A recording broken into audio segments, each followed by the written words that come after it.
Hi there, back again with some more Minecraft, and today we're going to be doing some more work on the flower farm. But first, I wanted to apologize a little bit for my voice because I have caught a bug again. Yeah,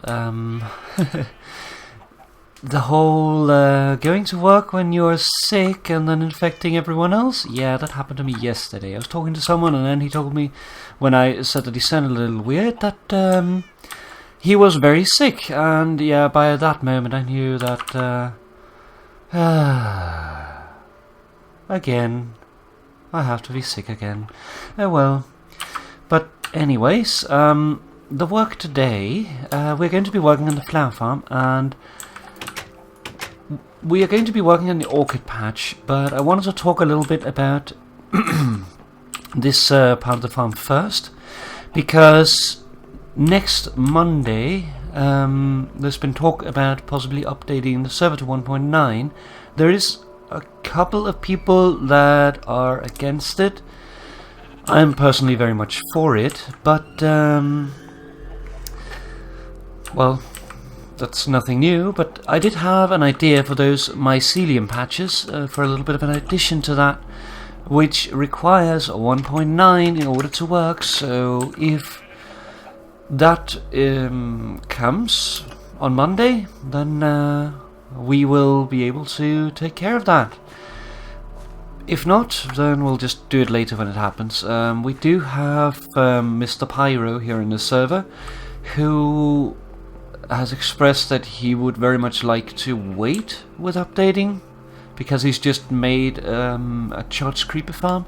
I am not certain what changes are made in 1.9 that makes creeper farming more difficult, or that it shouldn't work, or...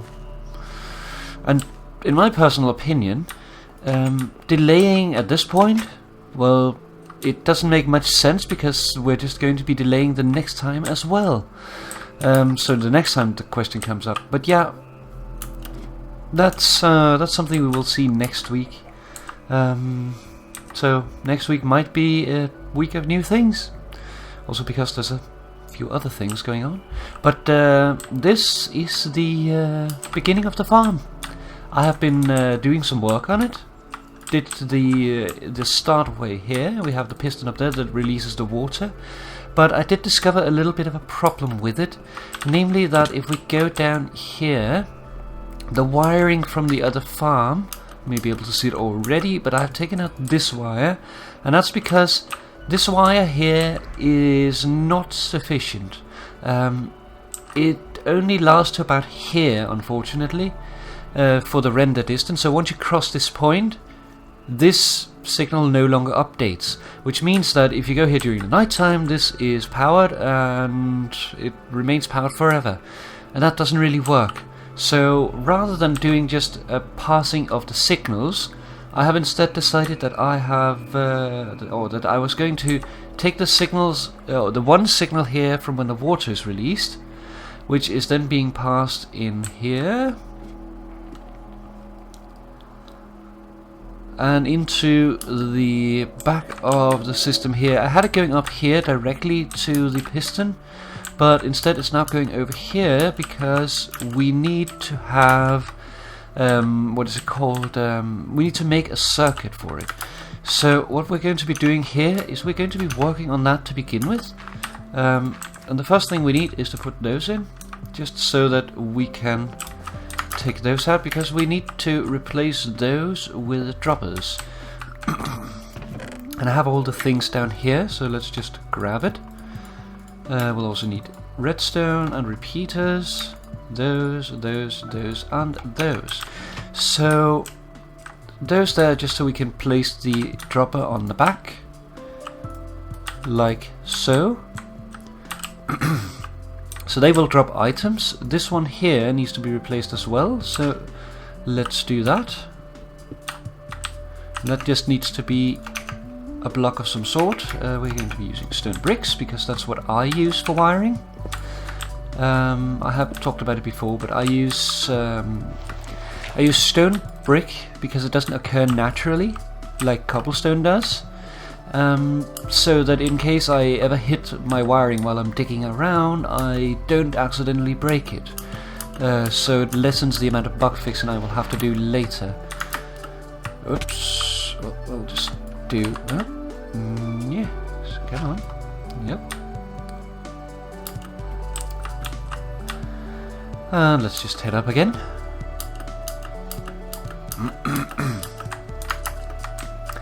So, yes, then on top of these we need to have a hopper, because we need to keep these loaded, and the way we're going to do that is by making a couple of coops so we can have chickens in here.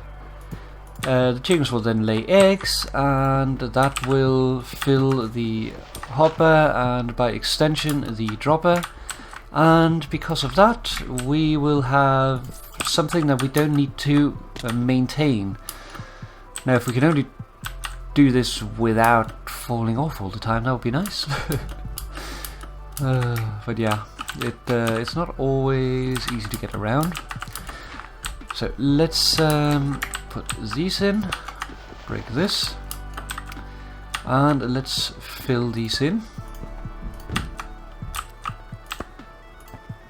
And all that remains then is really just to put chickens in them. So what we'll do there is just toss eggs in here, and I'll spawn a chicken in there, and once it's fully grown we will be able to continue. So let's just grab some eggs. Let's do it like this. Do. Just because then the chicken will have an opportunity to grow a little while we're working. So let's see here. Let's take you away so we can put you here.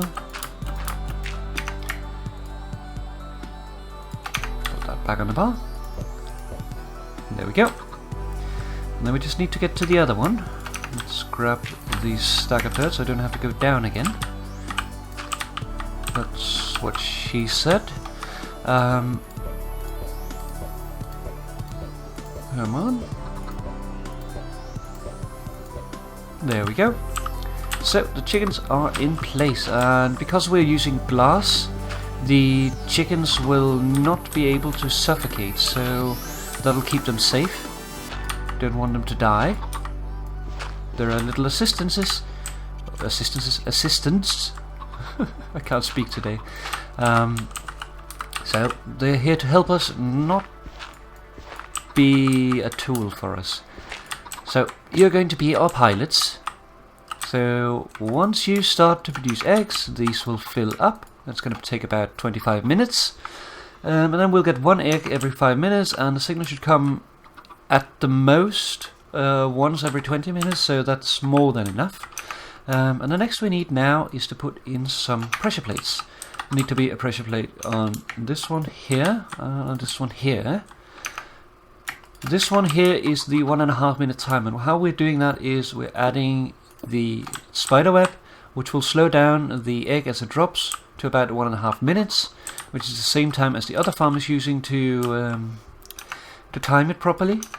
And then we'll just close that in as well, so that it lessens the opportunity to accidentally pick it up. It shouldn't matter in regards to function, but still I like to have it a little bit under control. And if you do need to pick it up, you can always walk up to the side and pick it up through the wall, so that's also very nice. This one here also needs some work, but first let's work on the circuit for it. Because we need to have these, and we probably need some dirt as well. And what we need to do is we need to take these out like this, and one more. And how is it?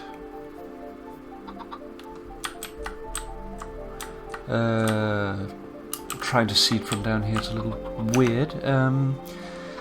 So if we take these away, we can... There they are. Repeaters. So Oh, that's why it doesn't make sense to me. That's because these are not supposed to be here. These are supposed to be on the other side. So that's what made it weird. This one here needs to be a full block, I believe. Oh, it might not. You know what, we can test that. Because the reason for it being a full block is that we need to go upwards. So if we just do that, place redstone there and there, then we should be able to see if it is possible if we do that, and it certainly is. So we don't need to have any full blocks there. We'll refrain from that because it looks a little better.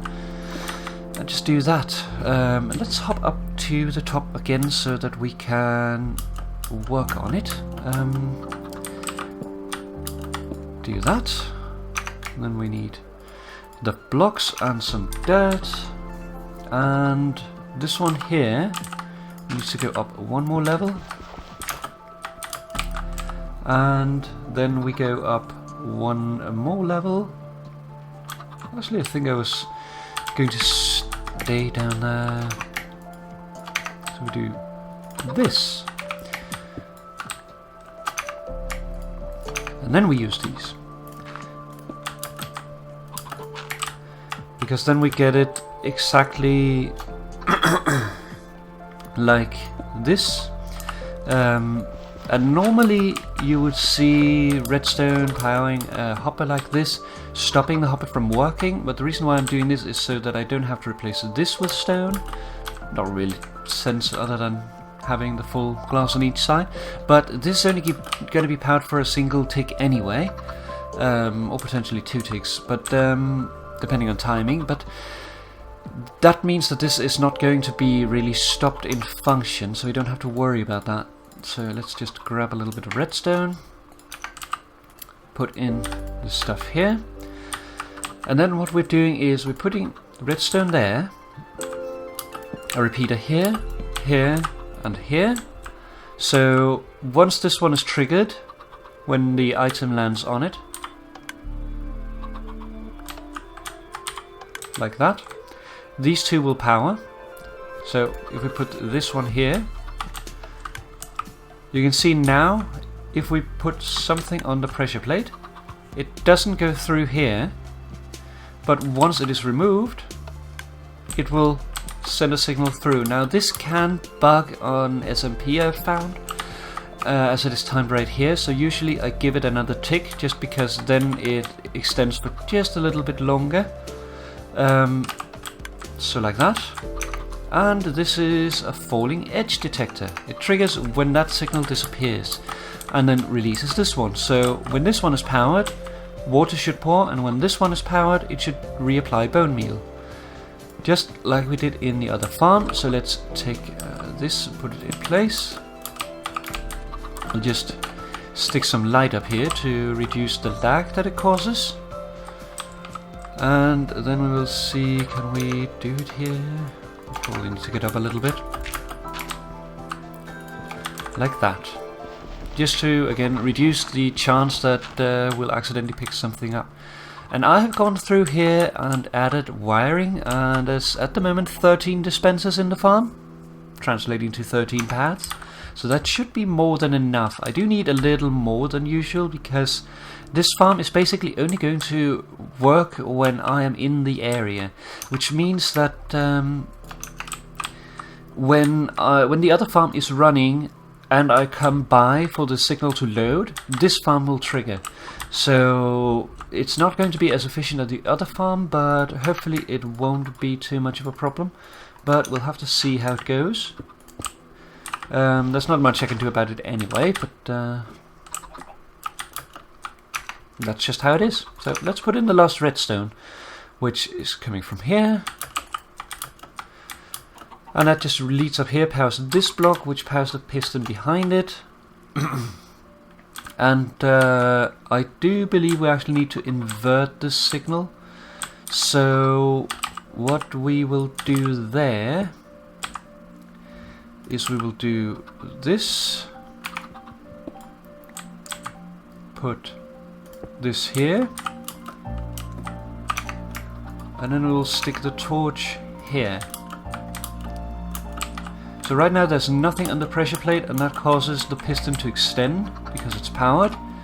And when something lands on it, it will then trigger. So that should be fine. But let's just place another torch here on the side because it does give up light, and as you might know, one of the big lag factors in Minecraft is lighting updates, and since redstone produces light every time you have redstone switch, if you don't have it lit up sufficiently, which means that all the light that redstone gives off is overpowered by static light sources, then it will cause quite a bit of lag. So a good idea not to do it. If you want to test out light lagging, one thing you can do is make like a roof of stone or whatever in the sky so that it's dark below, and then just pop one hole in the center and you'll see the game just hold. So yes, let's just pop these things in the chest down here, if I can get in there, of course. And then let's do a little bit of decoration work. I did talk about the next week here being a week of new things, and the thing that I hinted at was the whole 1.9 thing, but there's actually more things going on, because if you remember, oh yes, you can hear we haven't lit up the surface entirely well enough here, so there's going to be some monsters spawning every now and then. But if you remember from when I talked about it, I was waiting for the endocrinologist to get back to me and give me basically the go-ahead to start treatment, and that is coming up this next week. On Wednesday, I'm supposed to receive the call around 2 to 4 in the afternoon. And then I should be able to start treatment. I really hope. I'm still partially expecting something to go wrong, but I really hope that that is just bad feelings. But we're going to see. Let's just grab acacia leaves and jungle leaves as well, and then pop down here. So let's take these to begin with. Do jungle leaves.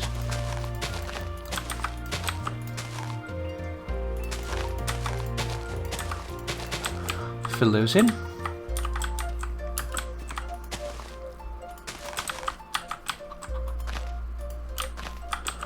Like that, and let's pop up here as well. Do like that.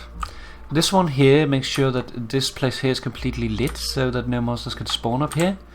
While the rest of it down here keeps the grass from dying. If you remember, I'll reiterate just so that you don't have to go back and watch it, but it might be interesting if you want. But anyways, grass will die if it reaches a certain low point of light level when water's passing over it, if it doesn't have opening to the sky. So because of that, to stop it, I think actually if it has openings to the sky, it'll do it as well. That was changed at some point, I believe. But anyways, if you make sure that the grass is a non-spawnable mob space, 8, and the light is coming from above, like here where the water will be passing on this level, then this grass will not die. So if you just make sure that no monsters can spawn in your farm, your grass will be fine. So that's a good little trick. Let's just pop these in, and let's continue a little bit. So next week, doing that, getting the go-ahead hopefully.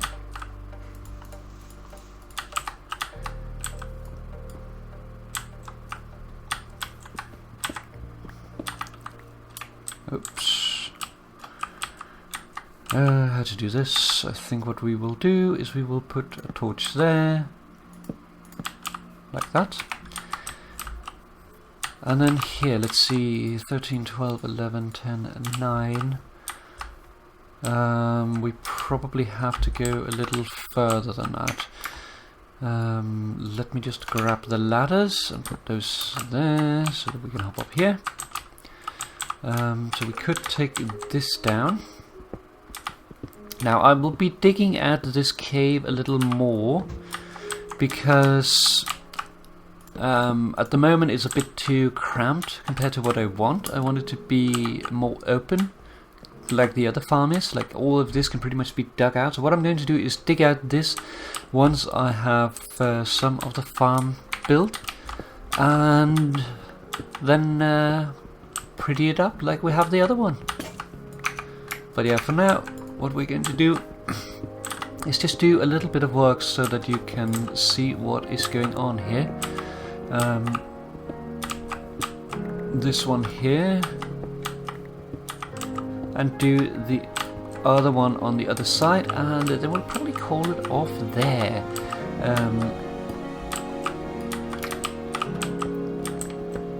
Just because this is interesting to see how I do it. That is at least my thought, but just doing the entire farm, that might be a little too much. So we're going to be doing this, and we need to have some oak wood, which of course stuck in a chest up here and forgot to take out. So let's grab that. Thank you. And put oak wood below. Like that. I might change the color scheme in here, just because like in the other farm the leaves are significantly different color, and the grass as well. It's a lot brighter than it is here. So I might play around with other colors for the wood and stuff. But for now I'm going to stick with the same colors, just because it is sort of the color theme for the valley. Let's put those there. Put this one here and extend this one down. So yeah, all I'm doing here is just making sure that the paths are lit properly, and this one here might need some assistance because on this side here I would like to have a pad of grass. So I'm not sure if I will have the ability to have a wall here, but I'll figure that out. But other than that, yes, let's just call it here for the building and have a look down at the rest of the farm here, because it is fully grown now. All of it is swampland, so it should all produce orchids, and it leads down to here. And I've actually taken this pad here and extended it one more block because, as you remember, the other farm, the water ends right there. Like, there would be no reason to not make use of this. But if I make more paths, I'll pull this back to here and make the water drop off like before, and then just continue the paths. So that is pretty much it. And I haven't really explored these caves, so you can see there's still resource in it. Dirt veins, gravel veins, coal veins. I know it's not called a dirt vein, but to me dirt is a valuable resource, so I always keep it around. But I have at least explored the whole cave, so don't need to worry about that anymore.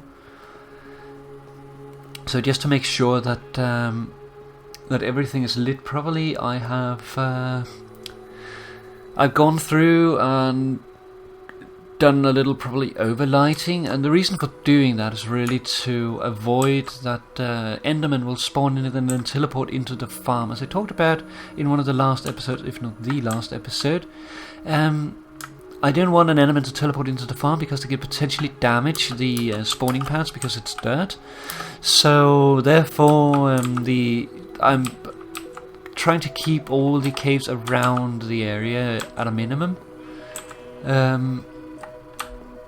But yes, other than that, I've just been doing a little bit of work in other places, and one of the places I've been doing work is actually down below here. So let's just pop down. And pop down here as well.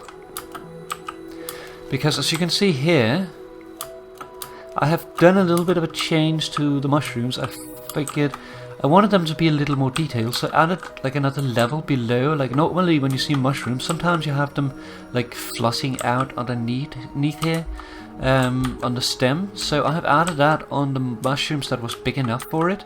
And all these really need now is to have the bioluminescence built into them.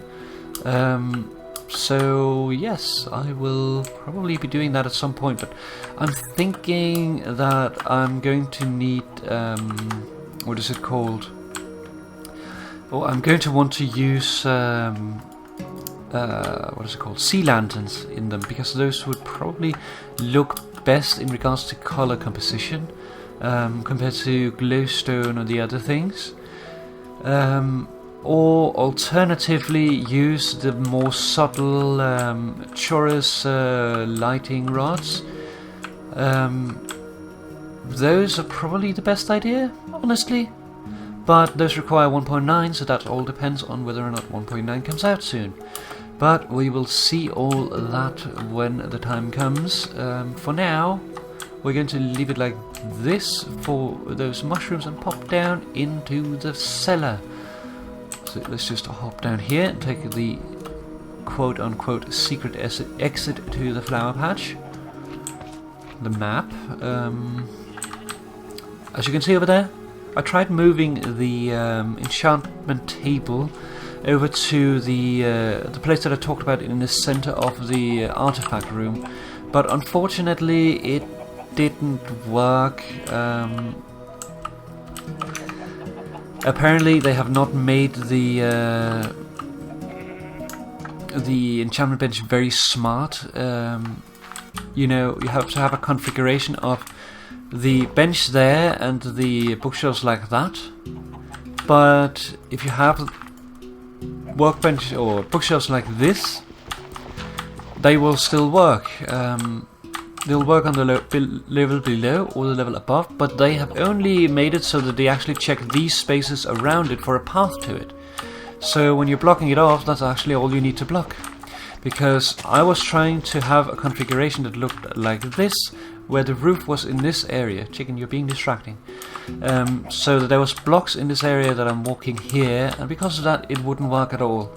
I would only get the lowest possible enchantment. That's a little bit of a bummer. I had hoped that they would have done some sort of auto-recursive programming or something to find the way, but apparently not. So, sadly, that's really one thing that I'm a little bit surprised about. A lot of programmers don't know about auto-recursive programming. It's actually one of my favorite ways to program, because basically you take a program problem and you make it solve itself. So instead of doing hard coding like a lot of different things, you make some intelligent code that will just solve itself. And I think games like Minecraft could really benefit from it, but they're not using it very much. And of course it could be lag considerations, although it shouldn't cause any more lag and it should be more space efficient. The only thing is, you need to make sure that you're not causing infinite loops when you're working with it. You need to have a certain limit to where you can go. But for something like that, you have a maximum limit that it can go around, and you need to do a lot of checking anyway. So rather than doing a bad solution, I would rather they do a better solution. But anyway, what I was going to say here is that I have put in all the lamps now, and it was a bit of a bugger. Because what I discovered was that if you push a lantern, a pumpkin lantern, it pops off. Even if it's standing on dirt, it'll pop off. So that's a little bit annoying, because that means that you can't actually put these in the roof by placing them up and then pushing them in with a piston. So what I had to do was actually going through and selectively replace them all the way through the area here. But all of them are in now. I still need to fix the lighting inside these rooms. You can see there's still torches here, but I'll probably just fill the roof with lamps as well. Yeah, all the others here are ready to have some leaves laid in all the way around here, and then I just need to do the lining around the sides here, and I'm still not completely sure what I want to do there. I was thinking about using red sandstone for it actually, probably red sandstone slabs, but I'm not certain. If I did that, I might try experimenting with a sand converter. There's ways of making like normal sand into red sand and the other way around, so that you can have potentially infinite of both. Infinite as in you can have exactly the same amount. It's not a spawner in that like it just makes something from nothing. You take 1 unit of sand and turn it into 1 unit of red sand, or the other way around. It cannot make more resources than you already have, so it's not really cheaty, and that's really the reason why I don't mind it so much. It's basically just a block painter. So I might look into that, but I'll figure that out. For now though, I think I'm going to call it off for this episode. So I hope that you enjoyed it, even though it was just a little bit of redstone work and a very little small bit of decoration, otherwise a little bit of look around. But I hope that you enjoyed it, and I will see you again next time. Have a lovely day, and goodbye for now. Bye!